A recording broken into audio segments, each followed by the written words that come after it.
Bene data bakundwa b'umwami Yesu Kristo, mwese abakurikira izi nyigisho tubahaye ikaze mu biganiro bya Saveur Divine. Ibi biganiro mu bitegurirwa n'abavugabutumwa bwiza batandukanye, akaba ari umuhamagaro ugendera ku ijambo ry'Imana byanditse mu gitabo cy'ubutumwa bwiza uko bwanditswe na Matayo ibice 24 umurongo wa 14. Kandi ubutumwa bwiza bw'ubwami buzigishwa mu isi yose ngo bube ubuhamya bwo guhamiriza amahanga yose, nibwo imperuka izaherako ize. Ibi biganiro mubikurikira ku channel ya YouTube yitwa Saveur Divine. Tubifurije kugubwa neza. Imana Data ari nayo So ibaha umugisha.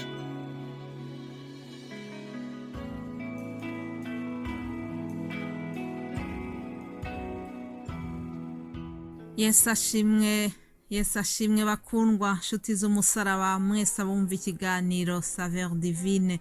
Ndabaramukije mu izina rya Yesu Kristo umwami n'umukiza wacu. Amahoro ya Kristo naganze mu mitima yanyu aho muherereye mwese mu bihugu bitandukanye. Mbifurije ubuntu no kugirirwa neza biva ku Mana Data wa twese. Haleluya. Imana ishimwe ko yabanye natwe mu cyumweru cyashize, itwemereye ko dutangira iki kindi cyumweru. Imana nishimwe. Tutangiye icyumweru cya nyuma cy'ukwa kabiri, mbese ntimwafasha gushima Imana ikomeze kugendana natwe.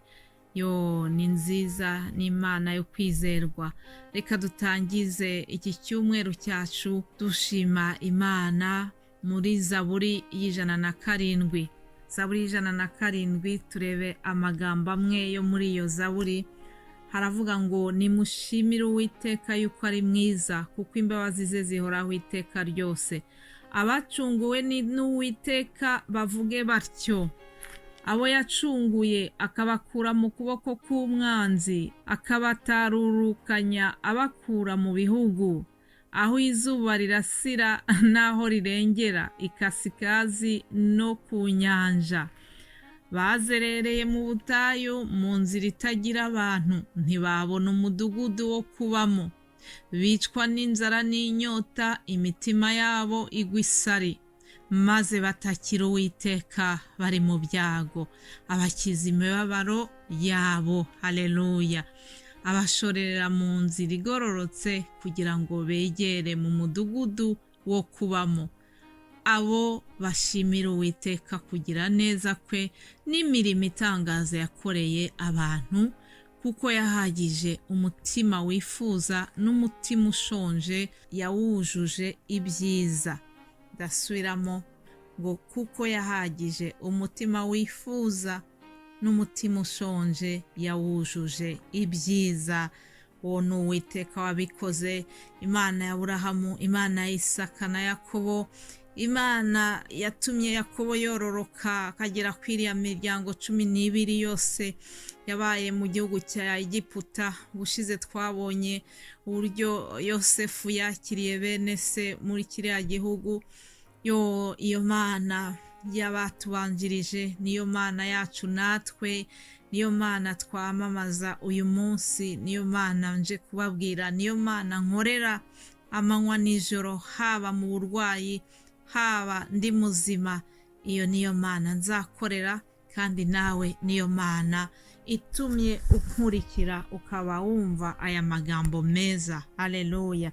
Reka rero tuyishimire, ngo tumushimire Uwiteka yuko ari mwiza, ngo kuko imbabazi ze zihoraho iteka ryose. Ngewe ubabwira nabonye imbabazi z'Uwiteka n'ukuri. Ndakwifuriza kugira ngo nawe uzasogongere ku mbabazi z'Uwiteka. Imbabazi ze zihoraho iteka ryose. Muririmbyi yaravuze ngo imbabazi ze nizo zituma tudashiraho. Imbabazi z'Uwiteka niryo zituma tukora ibibi akatwihanganira. Twamusaba imbabazi akongera akatwakira, akatugarurira mu muryango w'abana be. Imbabazi ze zihoraho iteka ryose. Abacunguwe n'Uwiteka bavuge batyo, bavuge ko imbabazi ze zihoraho iteka ryose. Mbese hari umuntu uri kunyumva ari mu bacunguwe? Ndabyizeye yuko twese hari ukuntu twacunguwe n'Uwiteka. Abo yacunguye akabakura mu kuboko k'umwanzi, umwanzi wacu n'umwe, umwanzi wacu ni Satani wenyine, ngo ahora arekereje, ahora ashaka, ameze nk'intare irekereje ishaka uwo yaconshomera. Ariko rero nubwo bimeze gutyo, Yesu aturinda muri byose. Amakuba n'ibyago by'umukiranutsi bijya biba byinshi, ariko Yesu akamurindira muri byose. Haleluya. Aya magambo rero ni amateka yabaye ku Bisirayeli, bavuga ukuntu bazerereye mu butayu bakicwa n'inzara, batagira ibyo kunywa, ariko ngo nubwo bishwe n'inzara n'inyota batakiye Uwiteka, bari mu byago batakira Uwiteka. Icyakurikiyeho nuko ngo nawe yabakijije imibabaro yabo. Aleluya. Ibyo nibyo tubona ku murongo wa 6.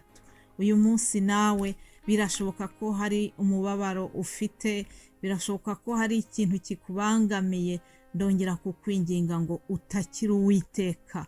Ibyo koko ushobora gutakira bo mu muryango wawe, ushobora gutakira inshuti zawe, ariko Uwiteka ari hejuru yabo ngabo bose. Ongera umuhindukirire, ongera umutabaze. Ijambo rye ryarambwiye ngo ntabaza ndagutabara, nkwereke ibikomeye utigeze ubona. Reka duhamagara Uwiteka, reka tumutabaze, kuko ari umutabazi mwiza. Haleluya. Ngo abo bashimire Uwiteka kugira neza kwe n'imirimo itangaza yakoreye abantu. Haleluya. Mbese hari umurimo utangaje Uwiteka yaba yaragukoreye? Reka wibuke, wongere usubire inyuma mu mateka y'ubuzima bwawe, wibuke ya mirimo, wibuke ya migisha yose Uwiteka yaguhaye, maze umushimire.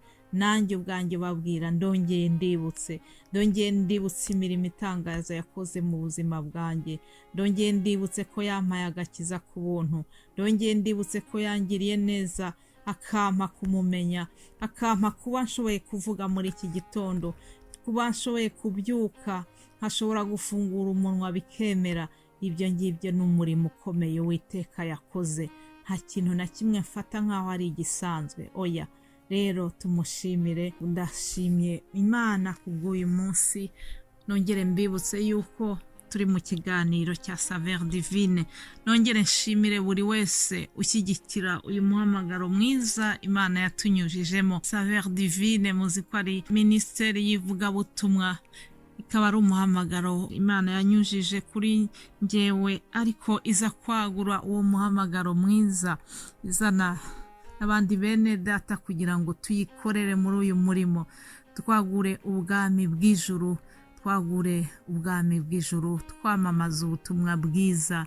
Mbese ntabwo mushobora kumva ukuntu umutima wanjye unezerewe, kumva yuko twahawe umudendezo, kumva yuko dufite uburenganzira bwo kwamamaza ubutumwa bwiza kugeza ku mpera y'isi. Haleluya.